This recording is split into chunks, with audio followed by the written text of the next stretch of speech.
আসসালামু আলাইকুম রহমতুল্লাহ। আমাদের দীর্ঘদিনের প্রচেষ্টার আজকে সফল হতে যাচ্ছে। আমরা সাঁকো দেওয়ার নিয়ত করেছিলাম, পিছনের ভিডিওতে বলেছি। এরপরে আমরা সাঁকো দেওয়ার জন্য বাঁশ ঝাড়ে গেলাম, বাঁশ কাটার জন্য। আমাদেরকে একজন ফাউন্ডেশনের সদস্য তারা দা নিয়ে বাঁশ কাটা আরম্ভ করে দিয়েছে, আলহামদুলিল্লাহ।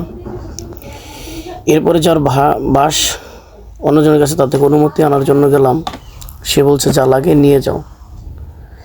এরপর আমাদের আরও সদস্যরা মিলে এই মুরব্বির বাঁশ ঝাড়ে যে বাঁশ কাটা আরম্ভ করলো। অতবার আমরা সেখানে বাঁশ কাটা শুরু করলাম। খুব কষ্ট করে বাঁশ টেনে নামাতে হয়েছে। এরপরে আমাদের আরও একজন সদস্য এসে যখন উপস্থিত হয়, তখন আমরা বাঁশ ঝাড় থেকে বাঁশ টেনে নামাচ্ছি। আমাদের বাঁশগুলো ধীরে সব নেমে যাচ্ছে। এরপর আমরা বাঁশগুলো নিয়ে যেখানে সাঁকো মেরামত করব সেই জায়গায় যাচ্ছি বাঁশ রাখার জন্য, যাতে করে ওখান থেকে আমাদের বাঁশের কাজগুলো করতে, সাঁকোর কাজগুলো করতে সুবিধা হয়। এরপর আমরা আরও অন্য জায়গার থেকে বাঁশ সংগ্রহ করে সব এক জায়গায় নিয়ে জড়ো করতেছি,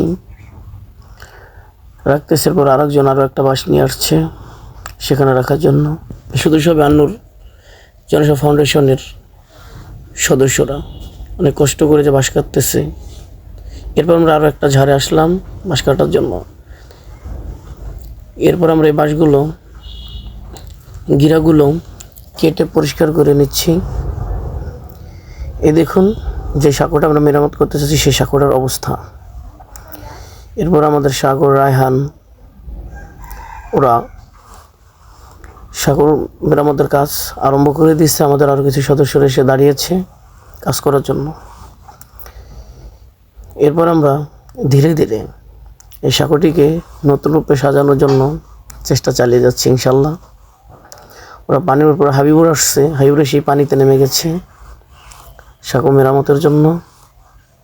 আপনারা দেখতে পাচ্ছেন রায়হান হাবিবুরকে সহযোগিতা করতে উপরের থেকে।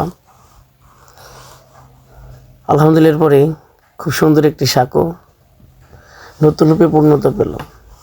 মহান রব্বুল আলামিনের দরবারে লক্ষ কোটি শুকরিয়া যে আমরা জনসাধারণ মানুষের চলাচলের যেন অসুবিধা না হয়, বেঘাত না ঘটে।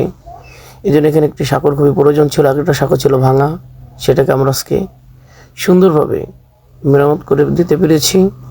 এই জন্য আমি আন্নু জনসেবা ফাউন্ডেশনের সকল সদস্যদেরকে আন্তরিক অভিনন্দন এবং শুভেচ্ছা জানাচ্ছি। এবং যে যেখান থেকে দেখছেন আমাদের ফাউন্ডেশনের জন্য দোয়া করবেন। আমরা যেন এভাবে জনকল্যাণমূলক কাজ সবসময়